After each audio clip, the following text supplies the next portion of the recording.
Assalamualaikum warahmatullahi wabarakatuh. A'udzu billahi minasyaitonir rajim. Bismillahirrahmanirrahim. Alhamdulillahi rabbil alamin wassalatu wassalamu ala asrofil anbiya'i wal mursalin wa ala alihi wa ashabihi rasulillahi ajma'in. Amma ba'du. Sahabat seiman rahimakumullah. Sesungguhnya arti malaikat adalah yang memiliki pekerjaan tertentu pada masing-masing bagiannya, dan malaikat ini Tuhan jadikan tidak sedikit jumlahnya, bahkan lebih banyak malaikat daripada manusia yang Allah ciptakan. Coba saja kita bayangkan, wahai sahabat, tiap-tiap orang ada dua malaikat, yaitu Raqib dan Atid, yang mana masing-masing ditugaskan pada pekerjaan tertentu. Raqib mempunyai tugas menulis amal dan perkataan manusia atau perbuatan manusia yang mengandung unsur kebaikan, sedangkan Atid bertugas menulis amal dan perkataan serta perbuatan manusia yang mengandung unsur kejahatan. Jadi andai kata sahabat seiman semuanya, ibarat kata manusia yang ada di Indonesia saat ini mungkin berjumlah lebih daripada 230 jutaan, maka berarti apabila kita kalikan dengan pada malaikat, tiap masing-masing manusia berjumlah 2, maka hasilnya akan lebih banyak, 2 kali lipat daripada manusia yang ada. Lalu malaikat itu juga bisa berganti rupa, tegasnya bisa berupa manusia. Nabi Muhammad SAW sering kedatangan Jibril dalam membawa wahyu dengan rupanya seperti orang laki-laki muda dan tampan. Malaikat itu Tuhan ciptakan tidak mempunyai ibu dan bapak. Sahabat seiman semuanya perlu digarisbawahi, malaikat itu Tuhan ciptakan tidak mempunyai ibu dan bapak, tidak makan, tidak pula minum, tidak tidur, tidak pula lupa, dan tidak merasa capek sekalipun. Mereka bukan jenis laki-laki dan bukan jenis perempuan, dan juga bukan daripada jenis banci. Mereka tidak mempunyai hawa nafsu, syahwat atau birahi. Lain halnya dengan kita manusia pada umumnya. Namun demikian, mereka sangat taat akan perintah Allah Subhanahu wa taala, dan mereka tidak berani melanggarnya atau melalaikan tugasnya kepada Allah Subhanahu wa taala. Seperti firman Allah menyatakan di dalam Al-Qur'an di dalam surat At-Tahrim ayat 6 sebagai berikut.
Diceritakan pula pernah suatu saat Nabi kita Nabi Muhammad SAW saat Mi'raj melintasi langit-langit dari langit pertama sampai langit ke-7, kebanyakan penghuninya ialah para malaikat dan tak lain pekerjaan mereka itu, kata Nabi Muhammad SAW, adalah bertahmid dan bertasbih kepada Allah Ta'ala dengan macam-macam pujian dan sanjungan kepada Allah dengan irama lagu yang sangat merdu. Sebagaimana firman Allah Subhanahu wa taala,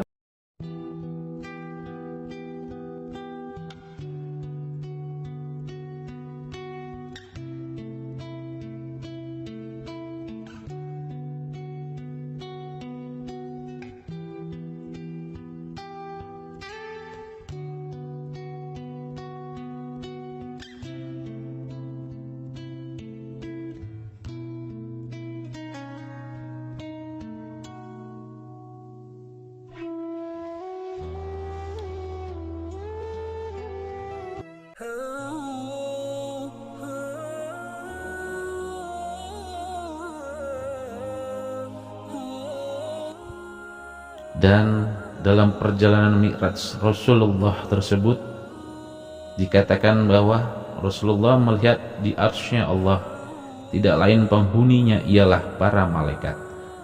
Kemudian di arsy-Nya Allah itu dipegang atau ditanggung oleh 8 orang malaikat. Sebagaimana telah Allah jelaskan di dalam surah Al-Haqqah ayat 17.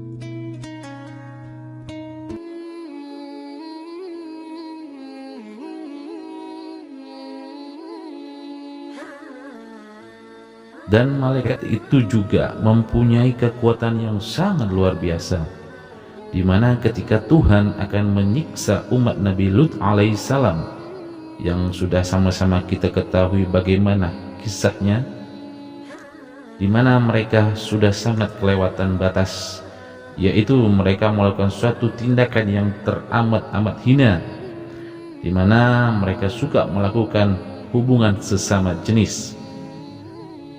Dan sama-sama kita ketahui, wahai sahabat seiman, bahwa mereka ialah penduduk negeri Sadum dan Gamurah. Bukan seorang dua orang, hampir rata-rata semua laki-laki melakukan hal yang sangat demikian. Jadi betapa hinanya perbuatan mereka itu ya, wahai saudara seiman. Maka tatkala diberi nasihat oleh Nabi Lut alaihissalam, ternyata mereka tidak pernah ambil peduli sedikit pun. Akhirnya Tuhan membinasakan penduduknya dengan memerintah kepada para malaikat, yaitu dengan cara diangkat bumi negeri itu dengan kedua tangan malaikat ke udara, dan bisa diketahui dan dijelaskan juga tingginya itu sampai tak terhingga.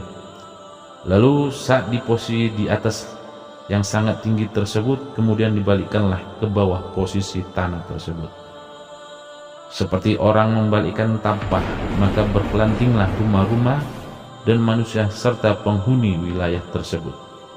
Baik mereka yang sedang tidur, mereka juga merasakan melayang jatuh terhempas ke bawah, hancur lebur bagaikan kaca yang jatuh di batu.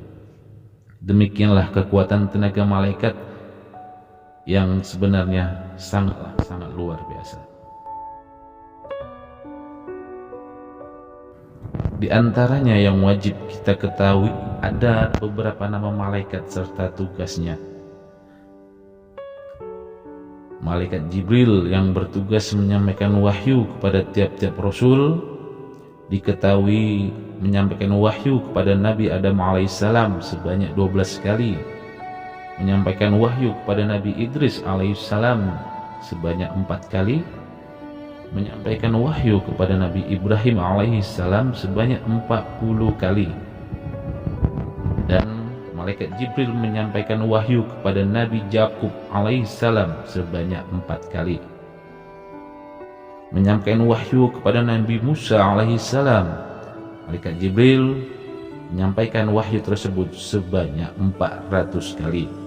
Lalu kepada Nabi Ayub, malaikat Jibril menyampaikan wahyu sebanyak 3 kali, dan kepada Nabi Muhammad SAW, malaikat Jibril menyampaikan wahyu yang paling banyak.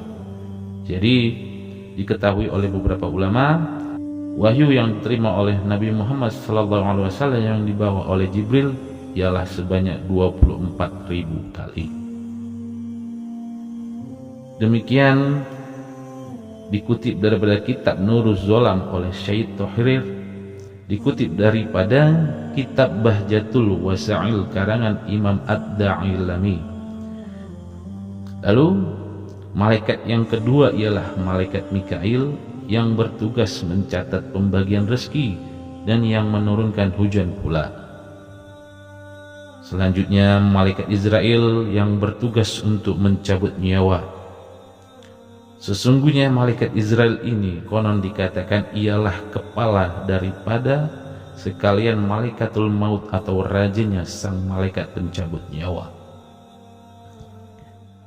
Baiklah, untuk ini akan coba saya cantumkan di sini bagaimana pengalaman dan pemandangan Nabi Muhammad SAW ketika beliau berada di Sidratul Muntaha.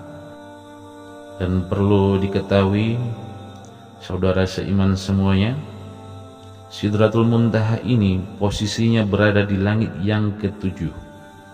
Sungguh begitu hebat dan besarnya Sidratul Muntaha ini. Karena dia dinamakan Sidratul Muntaha, karena tidak ada makhluk yang lebih besar daripada jenis pohon-pohonan kecuali Sidratul Muntaha ini.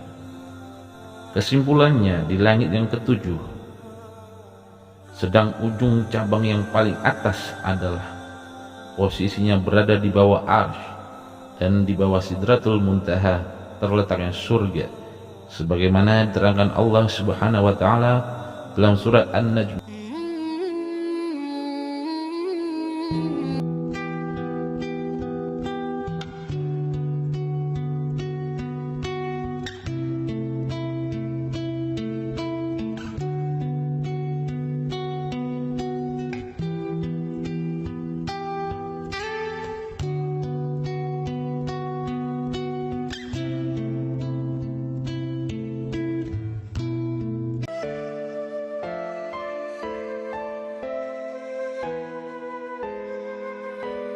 Maka ketika Nabi Muhammad SAW memandang ke atas, ke sekeliling Sidratul Muntaha dengan cabangnya yang sangat besar serta daunnya yang sangat lebar, selembar daunnya sahaja dapat dijadikan selimut.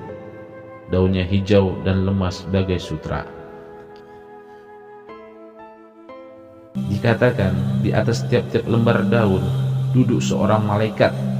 Ada yang mengucapkan Allahu Akbar, Allahu Akbar, dan ada pula malaikat yang mengucapkan Subhanallah, Subhanallah. Ada pula yang mengucapkan Alhamdulillah, Alhamdulillah, dan ada juga malaikat lainnya dengan kalimat-kalimat zikir dan tasbih yang lainnya pula. Begitulah pemandangan yang Nabi lihat di atas tiap-tiap lembar daun tersebut. Entah berapa jumlah lembar daunnya Sidratul Muntaha, hanya Allah Ta'ala yang lebih mengetahuinya. Wallahu a'lam.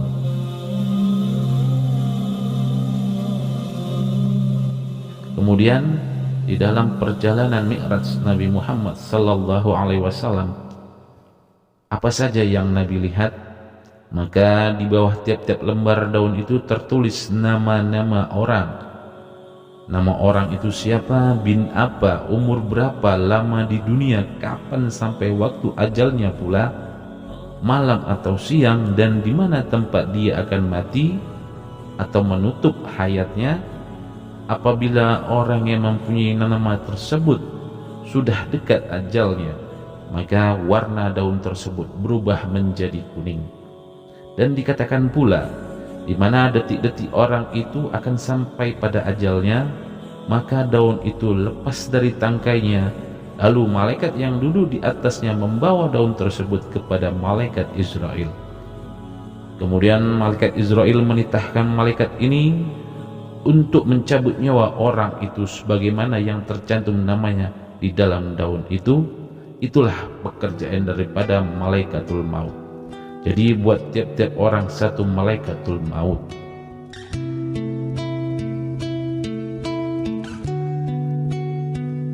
Andai kata misalnya jika ada 1000 lembar daun yang rontok di Sidratul Muntaha, maka 1000 oranglah yang akan dicabut nyawanya pada saat itu pula.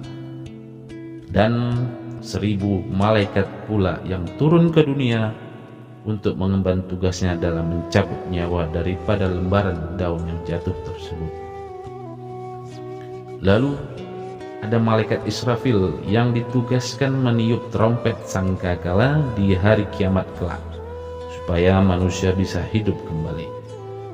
Diceritakan pula di dalam hadis, besarnya trompet Israfil itu memang sangat luar biasa jika dibandingkan dengan besarnya bola dunia ini. Jika dimasukkannya dunia ini ke dalam trompet Israfil, maka akan masuklah ke dalamnya.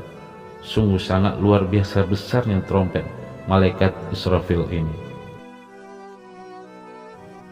Konon kata Nabi Shallallahu Alaihi Wasallam, saat ini malaikat Israfil posisinya sudah standby, tinggal tunggu perintah saja.